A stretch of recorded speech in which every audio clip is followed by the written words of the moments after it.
नमस्कार, मेरा नाम है कृष्णा अवतार दत्त और आप देख रहे हैं दैनिक रेडियो पर क्राइम रिपोर्ट्स। आज इस क्राइम रिपोर्ट में हम बात करेंगे करीब 6.5 साल पुराने मर्डर केस की। राजस्थान की राजधानी जयपुर में एक बैंक मैनेजर की उस वक्त हत्या कर दी गई जब वह बैंक से घर लौट रहे थे। बीच सड़क बदमाशों ने उनके सीने में 2 गोलियां मारी। हॉस्पिटल ले गए लेकिन डॉक्टर बचा नहीं पाए। पुलिस ने मामले में जांच शुरू की। शुरुआत में न कोई सुराग था न ही संदिग्ध। बाद में हत्या का राज खुला तो हर कोई हैरान रह गया था। दरअसल 19 सितंबर 2018 को रोशनलाल जयपुर में गवर्नमेंट हॉस्टल चौराहे के पास स्थित सिटी बैंक की ब्रांच शाखा में मैनेजर थे। हमेशा की तरह उस दिन भी ऑफिस में काम करते करते रात के 8:30 बज गए थे। ज्यादा काम होने के कारण रोशनलाल शाम की चाय भी नहीं पी पाए। जोरों की भूख लगी हुई थी। वे जल्द ही घर पहुंचकर फ्रेश होकर डिनर करना चाह रहे थे। वो घर से निकले। रोशनलाल ने बैंक के बाहर पार्किंग में खड़ी अपनी कार निकाली और घर के लिए रवाना हो गए। उनके साथ बैंक का एक स्टाफ भी था। उसे उन्होंने पानीपेट चौराहे पर ड्रॉप कर दिया था। अब रोशनलाल जयपुर के करधनी एरिया में गणेश नगर विस्तार कॉलोनी में पत्नी और बच्चों के साथ रहा करते थे। रास्ते में उन्हें सिगरेट की तलब लगी। घर से करीब 1 किलोमीटर पहले कार रोकी। कार से उतरकर वह दक्षिण मुखी हनुमान मंदिर के पास एक थड़ी पर सिगरेट लेने गए।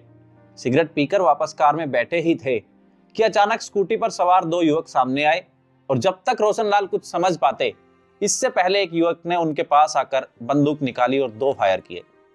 दोनों गोलियां रोशनलाल के सीने में जा लगी। यह घटना रात करीब 9 बजे की थी। फायरिंग की आवाज से इलाके में दहशत फैल गई। यह इलाका रोशनलाल के घर के आसपास का ही था। ऐसे में कुछ लोग उन्हें पहचानते भी थे। अब लोग रोशनलाल को उनकी ही कार में नजदीकी प्राइवेट हॉस्पिटल ले गए। यहाँ डॉक्टरों ने प्राइमरी ट्रीटमेंट के बाद उन्हें एसएमएस हॉस्पिटल ले जाने के लिए कहा। लोग रोशनलाल को सवाई मानसिंह हॉस्पिटल ले ही जा रहे थे। उन्होंने रास्ते में करधनी पुलिस थाने पर रुककर पुलिस को इस घटना के बारे में जानकारी दी। इसके बाद थाने में ही खड़ी सरकारी एम्बुलेंस से एक पुलिसकर्मी के साथ रोशनलाल को सवाई मानसिंह हॉस्पिटल ले जाया गया। साथ ही उनके परिजनों को भी घटना की सूचना दे दी गई। सूचना मिलने पर रोशनलाल की पत्नी निर्मला यादव और उनके कुछ सगे संबंधी हॉस्पिटल पहुंच गए। हॉस्पिटल में रात करीब 11:15 बजे रोशनलाल ने दम तोड़ दिया। इधर अब तक बैंक मैनेजर पर हुई फायरिंग की जानकारी मिलने पर पुलिस की एक दूसरी टीम ने घटनास्थल पर पहुंचकर जांच शुरू कर दी थी। पुलिस ने फायरिंग करने वाले बदमाशों को पता लगाने के लिए घटनास्थल के आसपास लगे सभी सीसीटीवी फुटेज भी खंगाले। पुलिस को रात भर की भागदौड़ के बाद भी बदमाशों का कुछ पता नहीं चला। केवल इतना ही पता चल पाया कि बदमाश पहले से ही घात लगाकर बैठे थे। वे लोग रोशनलाल का बैंक से लौटने का इंतजार कर रहे थे। अब इसके बाद अगले दिन रोशनलाल के बड़े भाई कोटपुतली निवासी रतिराम यादव की रिपोर्ट पर करधनी थाने में हत्या का मामला दर्ज किया गया। पोस्टमार्टम कराने के बाद पुलिस ने शव घर वालों को सुपुर्द कर दिया था। अब पुलिस ने मृतक रोशनलाल की पत्नी निर्मला सहित परिवार के लोगों से और बैंक कर्मियों से पूछताछ करने में काफी समय लगाया। यही पता चला कि रोशनलाल की किसी से दुश्मनी थी। पुलिस ने बैंक से उस कर्मचारी से भी पूछताछ की जो रोशनलाल के साथ पानीपेट चौराहे तक उनकी कार में आया था। उसने बताया कि रास्ते में चिंकारा कैंटीन के पास रोशनलाल के मोबाइल पर एक फोन आया था जिस पर वे कुछ देर बात करते रहे, लेकिन मुझे ये नहीं पता कि वो फोन किसका था। ये पूरा दिन भी करीब 100 लोगों से पूछताछ, मौके मुआयने और कैमरों की फुटेज छानने में ही निकल गया। बावजूद इसके भी रात तक हत्यारों के बारे में अभी तक पुलिस को कुछ पता ही नहीं चल पाया था। अब रोशनलाल मूल रूप से जयपुर जिले के कोटपुतली एरिया के रहने वाले थे। उनकी मौत की सूचना मिलने पर उनके गांव से भी कुछ लोग आए। पुलिस ने उनसे भी पूछताछ की कि रोशनलाल के हत्यारों का पता लगाने की कोशिश हो जाए, लेकिन इससे भी पुलिस को खासा कोई मदद मिली ही नहीं।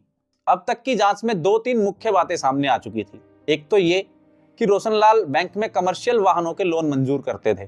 दूसरी, बैंक से लोन देने के अलावा वह ब्याज पर लोगों को अपना रुपया भी उधार देते थे। और तीसरी ये थी कि रोशनलाल कुछ मोटी रकम उधार दे चुके थे और इसके अलावा पता चला कि उनकी अपनी पत्नी निर्मला से भी अक्सर झगड़ा होता रहता था। निर्मला ने करीब 4 महीने पहले रोशनलाल द्वारा अपने साथ मारपीट की एक शिकायत भी पुलिस थाने में दर्ज कराई थी, जिससे पता चलता है कि मियां और बीवी के रिश्ते में भी कहीं ना कहीं दरार थी।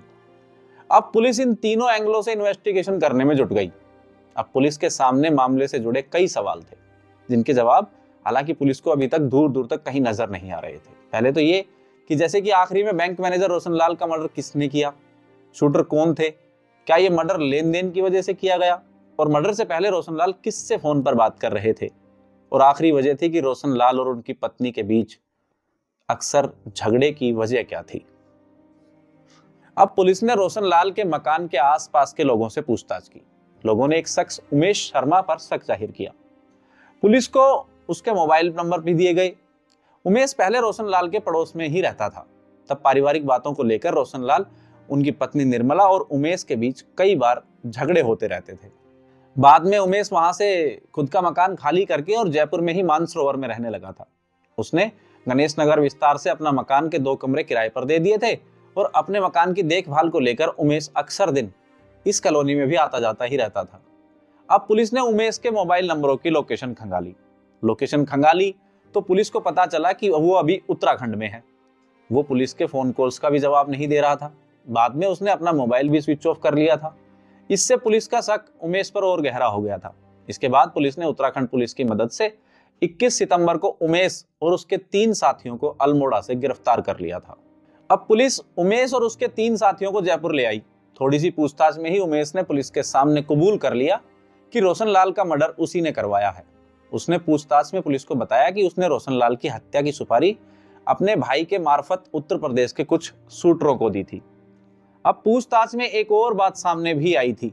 उमेश ने बताया कि वो ठेकेदारी करता था। इसी काम के कारण रोशन लाल के मर्डर में करीब 10 दिन पहले उत्तराखंड चला गया था। उमेश ने पुलिस को बताया कि रोशन लाल के मर्डर की प्लानिंग में उनकी पत्नी निर्मला भी शामिल थी। इस पर पुलिस ने निर्मला को थाने में बुलाकर पूछताछ की और दोनों को अलग अलग बैठाकर और साथ बैठाकर पूछताछ की तो बहुत खुलासे हुए। दरअसल निर्मला का उमेश के साथ अफेयर था। उसे अपने पति रोशन लाल की प्रॉपर्टी भी चाहिए थी, इसलिए उसने रोशन लाल को तलाक देने की बजाय मरवाना सही समझा। वहीं रोशन लाल को अपनी पत्नी की बेवफाई का पहले से पता था। वो तो निर्मला को उसके प्रेमी के साथ शादी तक कराने को तैयार हो गए थे, लेकिन उमेश कोर्ट नहीं पहुंचा। ऐसे में उमेश और निर्मला की शादी नहीं हो सकी। दरअसल रोशन लाल यादव जयपुर जिले के कोटपुतली के पवाना गांव के रहने वाले थे। सन 2004 में रोशन लाल की शादी निर्मला से हो गई। वह उनसे उम्र में 6 साल छोटी थी। निर्मला की शादी हुई तब वह 11वीं क्लास में पढ़ती थी। उन्होंने शादी के बाद निर्मला को MA तक पढ़ाया। साथ ही निर्मला को उन्होंने फैशन डिजाइनिंग का कोर्स भी कराया। अब साल 2010 में जयपुर में पोस्टिंग होने पर रोशन लाल ने करधनी में एक प्लॉट लेकर अपना मकान बनवा लिया। उसी दौरान उत्तर प्रदेश के फिरोजाबाद जिले की नई आबादी रैना गांव के रहने वाले उमेश शर्मा ने भी रोशन लाल के पड़ोस में अपना मकान बनवाया था। दोनों ने एक ही दिन अपने अपने मकान का गृह प्रवेश किया था। उमेश शर्मा 2003 के आसपास जयपुर आया था। उमेश ने प्रॉपर्टी में काफी पैसा कमाया था। साल 2010 तक उसके पास करधनी इलाके में 2 मकान और अजमेर रोड पर बिचून में 15 बीघा जमीन थी। कई प्रॉपर्टीज में उसने मोटा इन्वेस्टमेंट भी लगा रखा था। इसके अलावा भी अब वह ठेकेदारी का काम भी करने लग गया था। पड़ोसी होने के नाते उमेश और रोशन लाल के परिवार के बीच अच्छे रिलेशन थे। एक दूसरे के घर में दोनों का आना जाना अक्सर लगा रहता था और दोनों परिवार एक दूसरे के सुख दुख में भी काम आते थे। अब साल 2016 में उमेश और रोशन लाल सहित कॉलोनी के कई परिवार साथ में शिमला घूमने गए।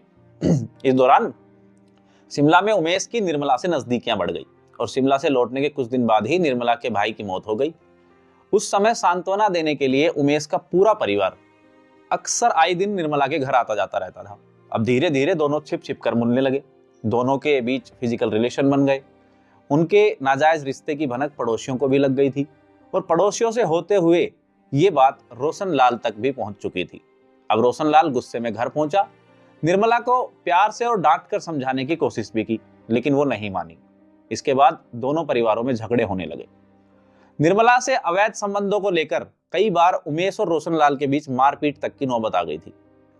फिर नवंबर 2017 में उमेश गणेश नगर विस्तार कॉलोनी का अपना मकान खाली करके मानसरोवर कॉलोनी में रजत पथ पर किराए के मकान में रहने लग गया था। उमेश ने रोशन के पड़ोस वाला मकान किराए पर दे दिया।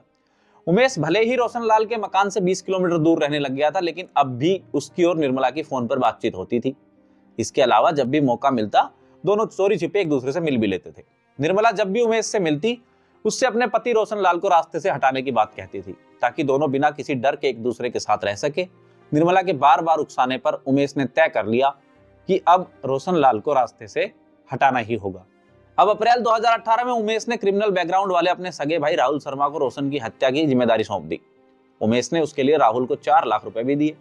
राहुल के खिलाफ उत्तर प्रदेश में मारपीट, लूट और वाहन चोरी जैसे कई बड़े मामले पहले से दर्ज थे। राहुल ने पहले जयपुर के जगतपुरा में TS टेक्सटाइल नाम के बेडशीट बनाने की फैक्ट्री लगा रखी थी, जिसमें उसे काफी नुकसान हुआ था। वो कर्ज में डूबा हुआ था। राहुल भी पहले गणेश नगर विस्तार में ही रहता था, बाद में वह जगतपुरा में जाकर के रहने लग गया था।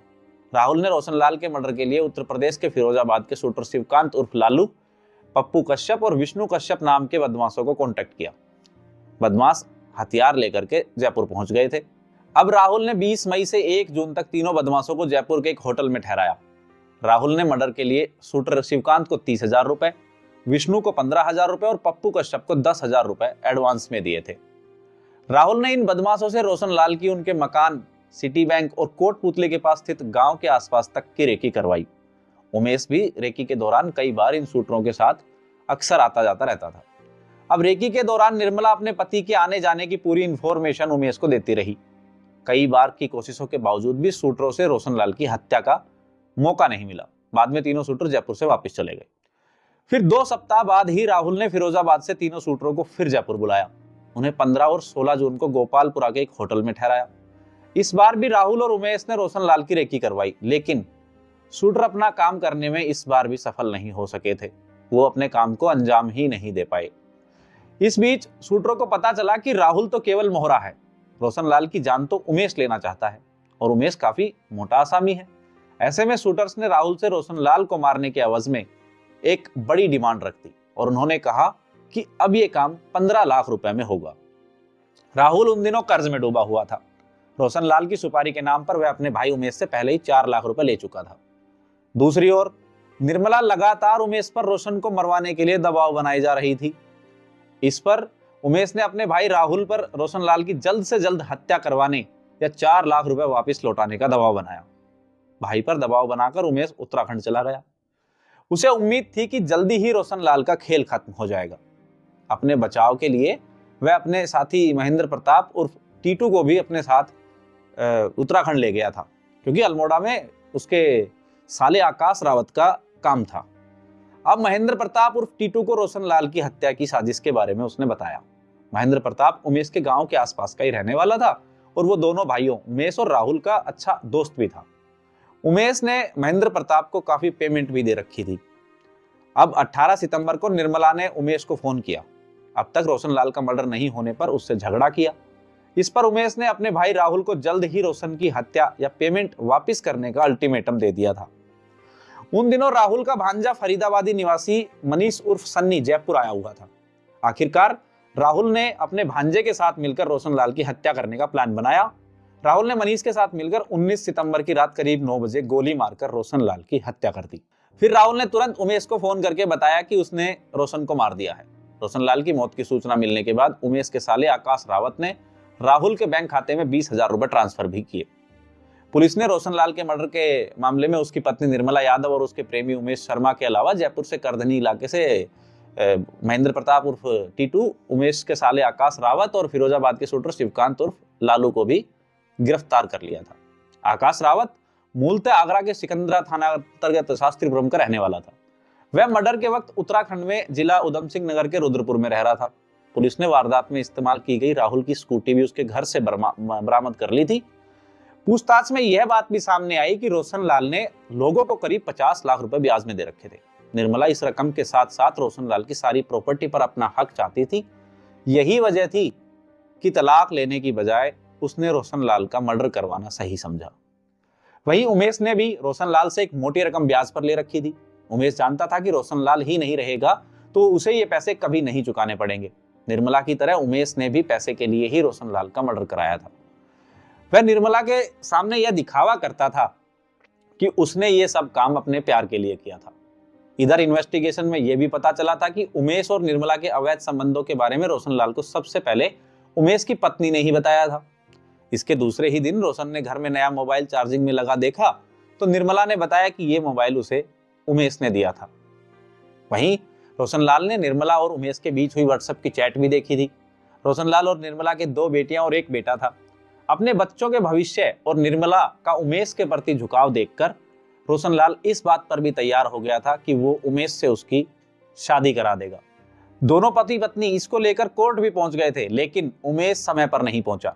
इसके कुछ दिन बाद तक रोशन के घर में शांति बनी रही। कुछ दिन बाद निर्मला फिर उमेश से मिलने लगी और एक दिन रोशन ने दोनों को आपत्तिजनक हालात तक में देख लिया था।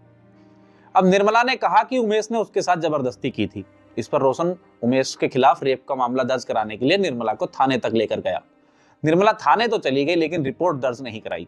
उसने रोशन लाल से वादा किया कि दोबारा उमेश से नहीं मिलेगी और थाने से बस ये कह करके वो वापस लौट आई। अब कुछ दिन बाद निर्मला 3 साल के बेटे को गोद में लेकर उमेश के साथ भागने के लिए घर से निकल गई। निवारू रोड पर वह उमेश से मिलने के बाद अपने एक रिश्तेदार के घर चली गई थी। बाद में रोशन उसे वहां से समझा बुझा करके वापस अपने घर ले आया।